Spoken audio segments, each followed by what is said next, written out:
আসসালামু আলাইকুম। আশা করি সকলে ভালো আছেন। আজ আসলে একটি ভ্রমণে কাজের উদ্দেশ্যে বের হয়েছে, একটি প্রজেক্টে আপনাদেরকে আজকে মাওয়া এক্সপ্রেসওয়ে এবং পদ্মা সেতু দেখাবো। অনেকেই দেখেছেন, অনেকে এটার উপরে ভালো এক্সপিরিয়েন্সও আছে। তো আমরা দুই বন্ধু সহ আসলে একটি প্রজেক্টের কাজে গিয়েছিলাম, ব্যবসায়িক কাজে। সে সুযোগে আমরা এই ট্যুরটা উপভোগ করেছি এবং পাশাপাশি ভিডিওটি করেছি। এর বিভিন্ন পরিবেশ, বিভিন্ন অবস্থা এবং সৌন্দর্য অনেক কিছু নিয়ে আপনাদের সাথে এই ভিডিওতে আপনারাও দেখবেন, উপভোগ করবেন।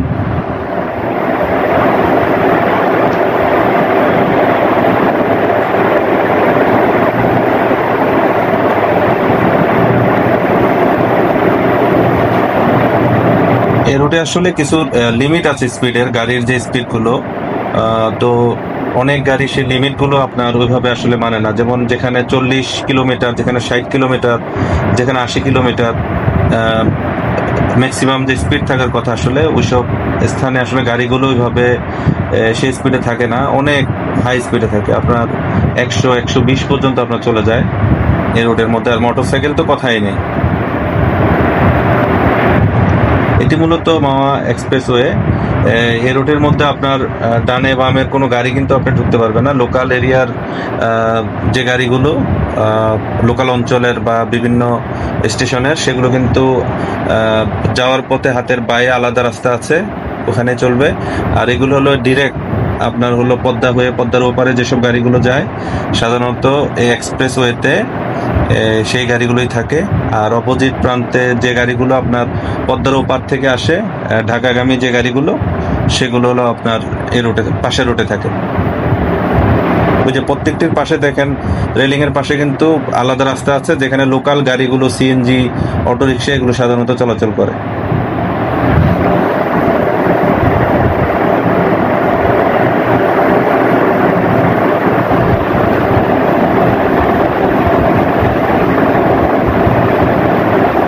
সর্বোচ্চ গতি কিন্তু আমি যে বর্তমানে অবস্থানে আছি সেখানে হলো ম্যাক্সিমাম হলো 80 কিলোমিটার।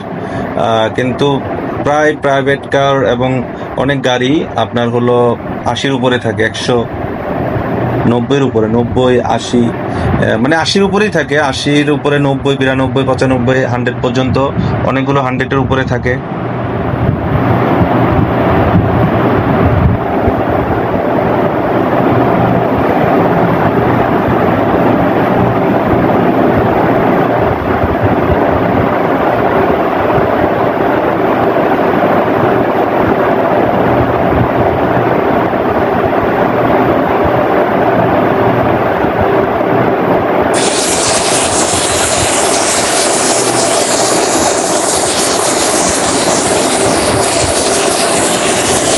এখানে দুপাশের যে পরিবেশগুলো, মাশাআল্লাহ পরিবেশগুলো খুবই সুন্দর।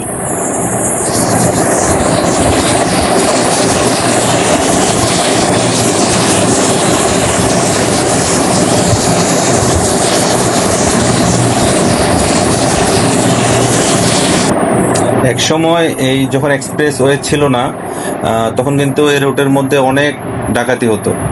আপনার ফেরির মাধ্যমে ওই পার থেকে যেসব আপনার গাড়িগুলো আসতো, অনেক গাড়ি কিন্তু বেশ প্রায় প্রতিদিনই না হোক মাসে বেশ কয়েকবার ডাকাতি হতো এই রোডে। এখনো হয়, কিছু কিছু এরিয়াগুলোর মধ্যে হয়, বিশেষ করে হলো একেবারে মাওয়ার কাছাকাছি প্রান্তে কিছু কিছু এরিয়াগুলোর মধ্যে আপনার এখনো ডাকাতি হয়।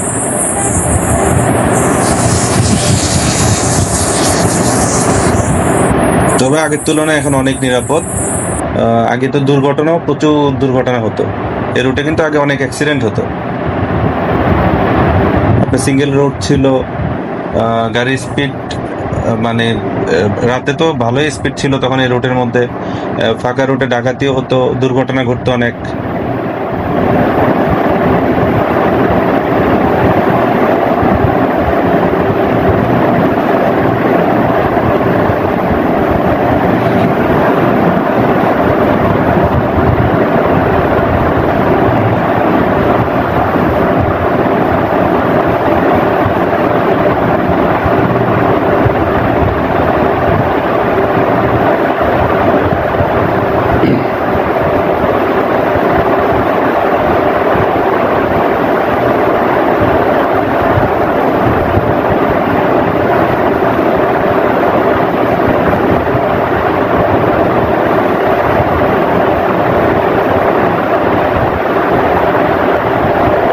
এখানে রাস্তার বিভিন্ন পয়েন্টে, বিভিন্ন মোড়ে নিরাপত্তার জন্য আপনার এই হাইওয়ে পুলিশ থাকে বিভিন্ন স্টেশনে। পাশাপাশি মনিটরিংয়ের জন্য আপনার বিভিন্ন জায়গায় কিন্তু ক্যামেরা আছে। হ্যাঁ, বিভিন্ন জায়গায় ক্যামেরা আছে, অনেক জায়গায় হলো স্পিড পরিমাপের জন্য পরিমাপ যন্ত্র আছে, এবং হলো বিভিন্ন ধরনের দুর্ঘটনা বা এগুলো মনিটরিংয়ের জন্য বেশ কিছু জায়গায় অনেক অনেক স্থানে ক্যামেরা আছে। যেসব বাঁকা পয়েন্টগুলো, সেই পজিশনগুলোতে আপনার লিমিট কিন্তু 40 কিলোমিটার।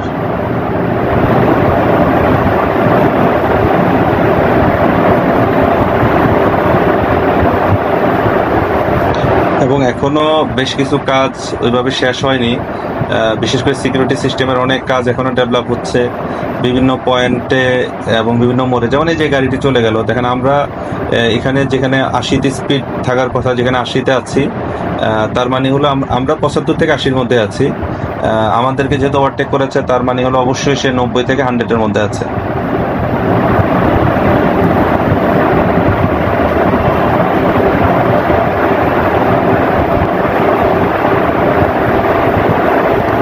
আপনার বাইরের যে পিক আপ যাচ্ছে বা গাড়িগুলো যাচ্ছে, এগুলো হলো লোকাল বিভিন্ন ধরনের এরিয়া। যেমন এখানে মুন্সিগঞ্জ, কেরানীগঞ্জ, এগুলোর শেষ প্রান্তগুলো পড়েছে, যার কারণে এখানে বিভিন্ন গ্রাম এবং বিভিন্ন এলাকাগুলো রয়েছে, আবাসিক এলাকাও আছে।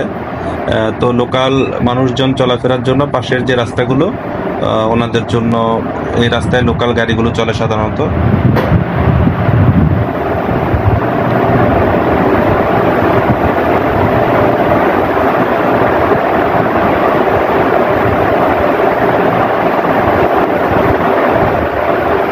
এই যে একজন রাস্তা পারাপার হচ্ছে, আসলে এভাবে পারাপার হওয়াটা খুবই ঝুঁকিপূর্ণ, কারণ এখানের গাড়িগুলো খুবই স্পিডে থাকে, যার কারণে প্রায় সময় কিন্তু দুর্ঘটনা ঘটে। এই যে সামনে যে আপনার ছোট ছোট টাওয়ারের মতো দেখছেন, জাহাজের মাস্তুলের মতো, এগুলো কিন্তু এখানে ক্যামেরা বসানো থাকে, প্রত্যেকটার মধ্যে ক্যামেরা বসানো আছে, এবং অনেকগুলোর মধ্যে নেই, যেগুলো কাজ চলছে।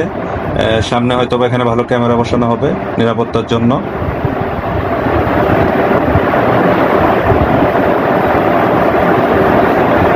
আমরা মুন্সিগঞ্জের শ্রীনগর অলরেডি চলে আসছি, মানে মুন্সিগঞ্জের এখানে হলো শেষ প্রান্ত।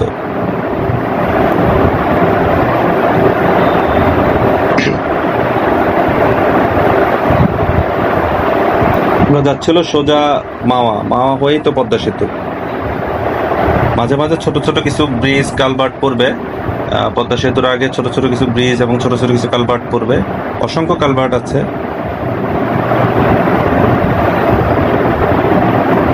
কিছু ওভার ব্রিজও আছে, যেমন এই ব্রিজটি ওভার ব্রিজ, এর নিচ দিয়ে সম্ভবত আমরা সামনে বুঝতে পারবো আর একটু। এরকম কিছু ছোট ছোট ব্রিজ, ওভার ব্রিজ থাকে, যেগুলো নিচ দিয়ে আবার হলো আপনার বাইপাস, মানে এই পার থেকে ওই পারে যাওয়ার জন্য রাস্তাগুলো হয়ে থাকে। অনেকগুলো আবার কিছু নদীর যে শাখাগুলো আছে, বিভিন্ন শাখার উপর দিয়ে ছোট ছোট কিছু ব্রিজ, কিছু কালভার্ট থাকে। আর এছাড়া হলো আপনার এরকম ছোট ছোট কিছু ব্রিজের মাধ্যমে আপনার নিচ দিয়ে আবার বাইপাস, মানে রাস্তার এই পাশ থেকে ওই পাশে যাওয়ার জন্য আলাদা রাস্তা করা থাকে, যেন জ্যামগুলো না হয়, মানে আপনার যেন থামতে না হয়।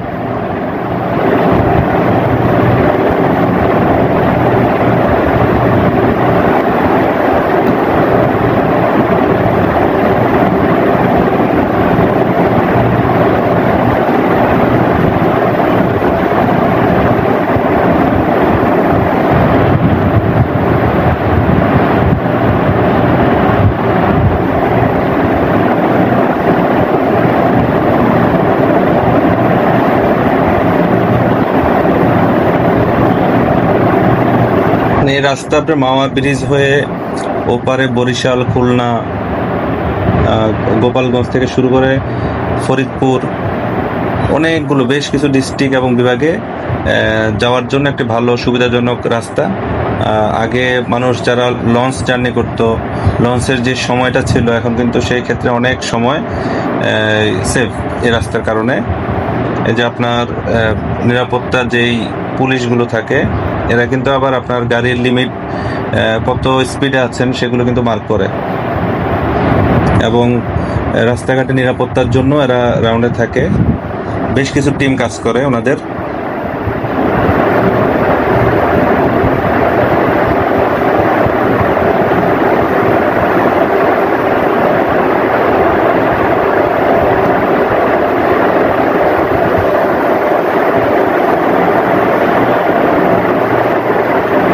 যেখানে আরেকটি টহল পুলিশের গাড়ি অলরেডি এই প্রাইভেট কারকে ধরেছে সম্ভবত এটা তো আমাদের আগের যে প্রাইভেট কারটি সেটি, যেটা আমাদেরকে ওভারটেক করলো।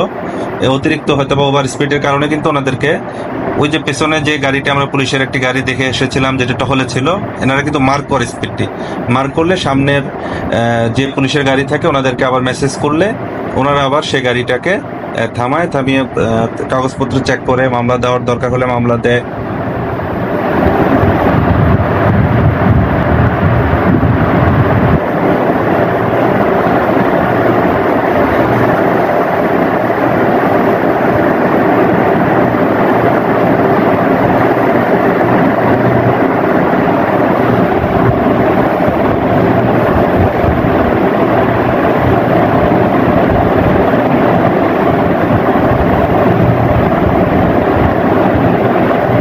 একটি ছোট ব্রিজ আমরা মাত্র পার হলাম।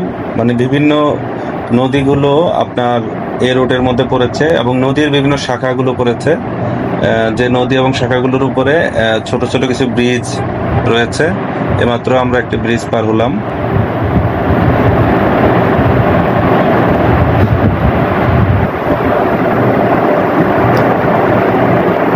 আপনার পাশে যে ট্রেন লাইন দেখা যাচ্ছে, একটি ট্রেনও দেখা যাচ্ছে, যে পাশে আরেকটি টহল পুলিশের গাড়ি।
এখানে একটি মজার ব্যাপার হলো, শহরের পাশে একটি রাস্তা, এখানে কোনো জ্যাম নাই।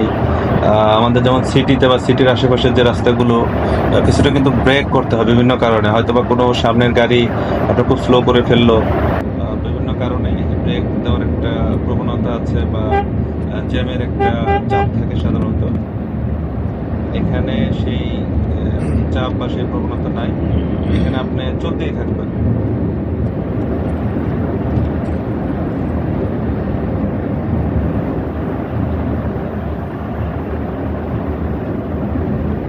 পদ্মা সেতুর কাছাকাছি চলে আসছি। এটি হলো টোল প্লাজা।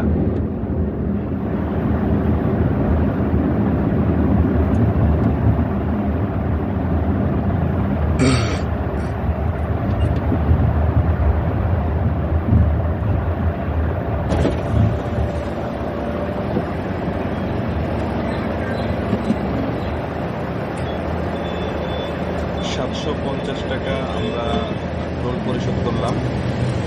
আসলে রোডের মধ্যে একটি সমস্যা, আপনি একটু ঘুরতে বের হবেন গাড়ি নিয়ে, টোলটা এবারে যেত 750 টাকা, আবার যে বের করবেন 750 টাকা আপনাকে পরিশোধ করতে হবে, মানে 1500 টাকা।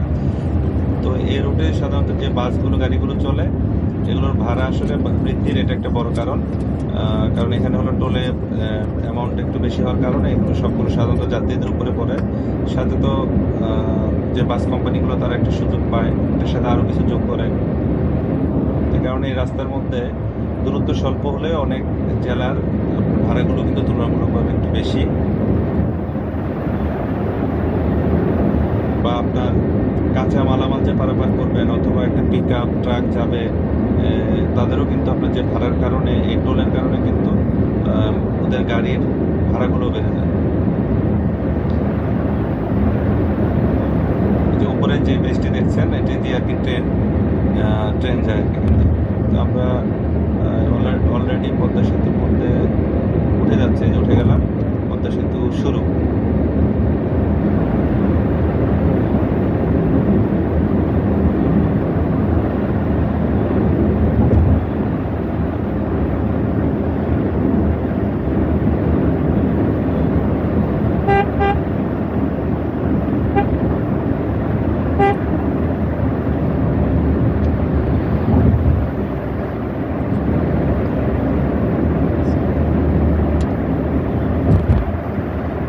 আসলে উদ্দেশ্য ছিল নড়াইলে আমরা একটি সোলার প্রজেক্টের কাজের জন্য আমরা যাচ্ছিলাম ভিজিটে। তো ওখানে একটা সরকারি কাজ, তো ওখানে আমাদের মিটিং ছিল। মিটিংটি হলো আপনার 2টা থেকে 3টার মধ্যে আমাদের পৌঁছানোর কথা ওখানে। তো আশা করি ইনশাল্লাহ এর অনেক আগে পৌঁছে যাব। তো ভাবলাম এই সুন্দর পরিবেশে, আমি এর আগেও গিয়েছিলাম পদ্মার ওপারে, কিন্তু এভাবে ভিডিও করা হয়নি। তো ভাবলাম একটু ভিডিও করি। এখানে কিন্তু বিভিন্ন যে স্ট্রিট লাইটের যে পোলগুলো দেখছেন, বিভিন্ন পোলের মধ্যে কিন্তু আপনার ক্যামেরা, পিটিজেড ক্যামেরা স্থাপন করা আছে। তো এগুলো হলো বিভিন্ন দূর থেকে জুম করে কিন্তু আপনার অনেক দূর পর্যন্ত রেজুলেশন থাকে, আপনার সেই ভিডিওটাকে তারা মনিটরিং করতে পারে। যে পদ্মা নদী,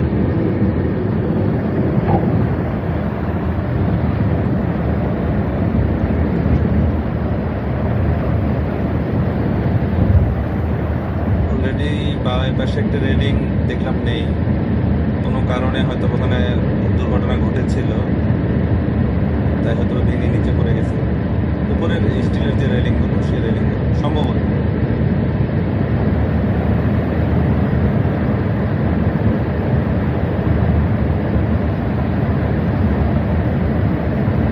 আপনার ডান পাশে দেখেন একটি স্টিল লাইটের পোলের মধ্যে কিন্তু পিটিজেড ক্যামেরা লাগানো।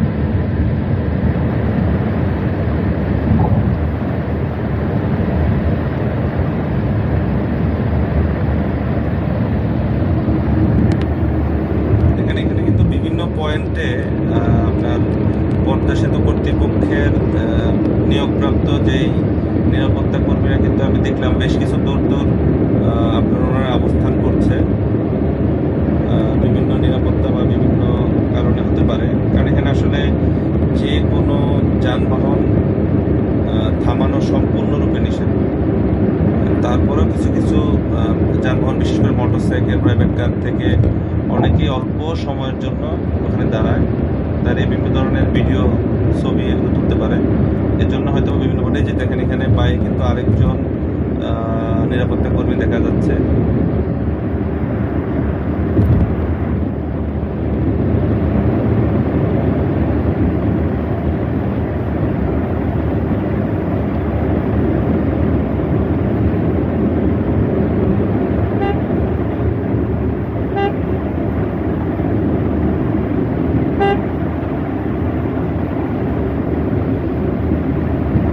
পুলিশের গাড়ি অলরেডি একটি ট্রাকের সামনে দাঁড়িয়ে আছে, হয়তো এখানে কোনো সমস্যা হয়েছে।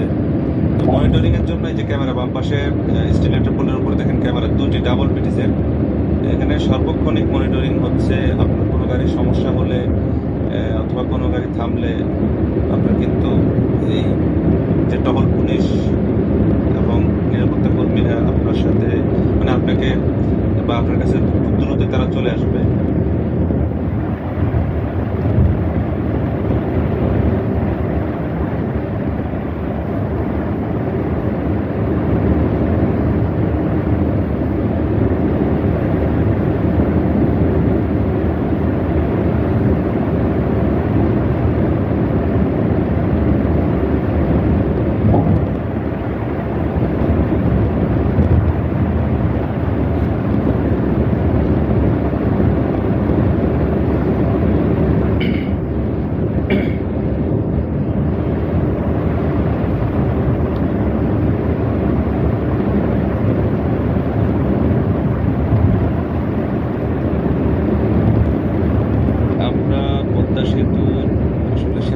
কাছাকাছি চলে আসছি, প্রায় কাছাকাছি। আজকে আপনার যদি এখানে আমরা ফেরিতে আসতাম, ফেরিতে উঠতেই আপনার প্রায় 1 থেকে 1.5 ঘন্টা মিনিমাম অবস্থান করতে হয় সিরিয়ালের জন্য।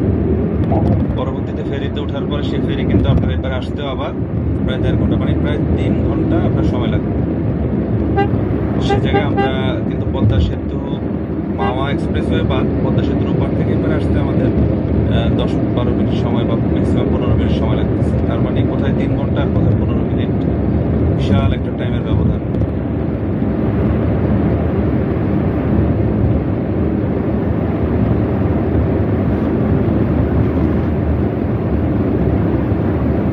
তারপর প্রাকৃতিক যে দুর্যোগগুলো, যেমন হলো ঘূর্ণিঝড় বা আবহাওয়া যখন খারাপ থাকে তখন কিন্তু ফেরি চলাচল বন্ধ থাকে। আবার শীতকালে যখন ঘন কুয়াশা পড়ে তখন কিন্তু ফেরি চলাচল বন্ধ থাকে, প্রায় সময়, সব সময় না, বন্ধ থাকে। যার কারণে কিন্তু ওপারে যাওয়াটা তখন কঠিন হয়ে যায়।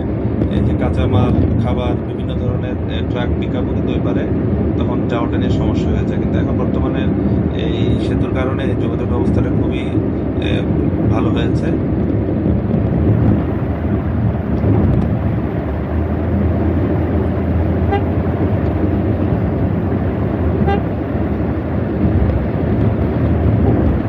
আমরা অলরেডি পদ্মা সেতু শেষ করলাম। দেখেন দুই পাশের পরিবেশটি কিন্তু খুবই সুন্দর পরিবেশ।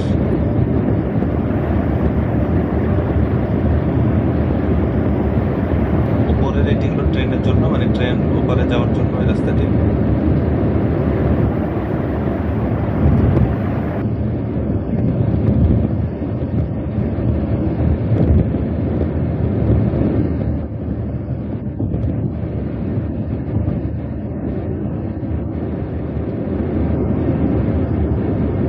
খুবই সুন্দর একটি পরিবেশ দুপাশে, এবং পদ্মা সেতুর পরিবেশটি আমার কাছে খুব ভালো লেগেছে।